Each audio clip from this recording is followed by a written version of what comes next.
बच्चे स्कूल जाने की तैयारी में थे, लेकिन एक था पप्पी। पप्पी 10 साल का नटखट लड़का था। हमेशा कुछ ना कुछ शरारत करता रहता था।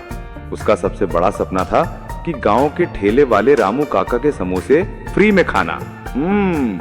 हर दिन वो यही प्लान बनाता कि आज किसी तरह समोसे हाथ लग जाएं।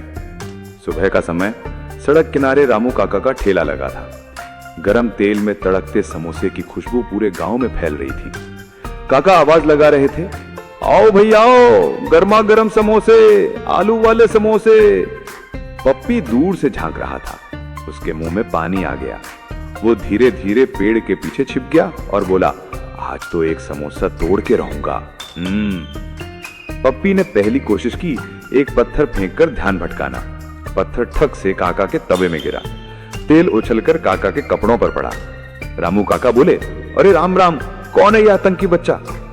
पप्पी भागा, लेकिन ठोकर खाकर कीचड़ में गिर गया। गांव के बच्चे हंसने लगे, अरे देखो, समोसे चुराने वाला खुद तला गया। अगले दिन पप्पी अपने दोस्त गोलू को साथ लाया। दोनों ने नया आइडिया बनाया, कुत्ते का डर दिखाओ।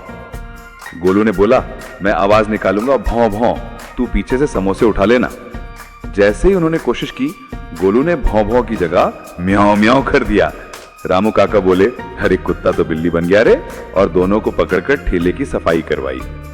तीसरे दिन पप्पी ने कहा, अब तो साइंस का इस्तेमाल करेंगे। वो घर से गुब्बारे, रस्सी और लकड़ी लाया। उसने गुब्बारे में हवा भरी, समोसे के पास उड़ाया और रस्सी से खींचने लगा।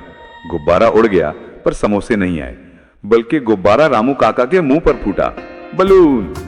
काका बोले, अरे ये बच्चा तो रॉकेट इंजीनियर बनेगा। गांव वाले हंसते हंसते लोटपोट हो गए। रात को पप्पी ने सपना देखा, वो समोसे के पहाड़ पर बैठा है।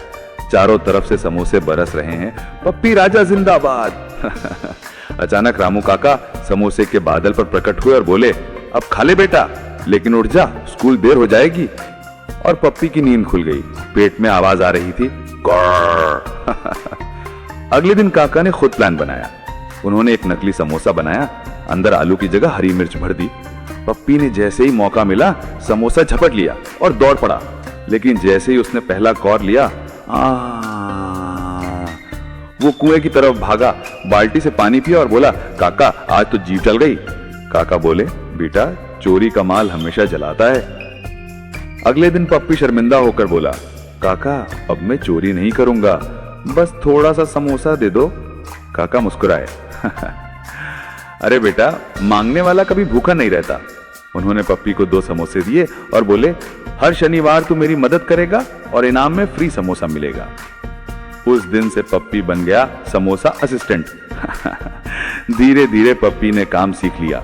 ग्राहकों को हंसाकर समोसे बेचना, पैसे गिनना, ठेला धकेलना।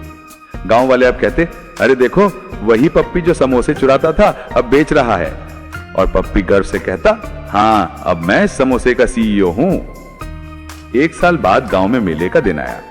रामू काका बीमार थे, तो पप्पी ने पूरा ठेला अकेले चलाया।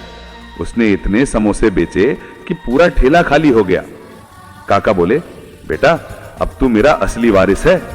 और उन्होंने पप्पी को नया ठेला गिफ्ट किया, जिस पर लिखा था, पप्पी के सुपर समोसे, स्वाद जो भागने पर मजबूर करे। गांव हंसी से गूंज उठा। पप्पी बोला, अब कोई समोसा नहीं चुराएगा, बस खाएगा। और हाँ, कहानी का संदेश यह है कि शरारत अगर मेहनत में बदल जाए तो वही इंसान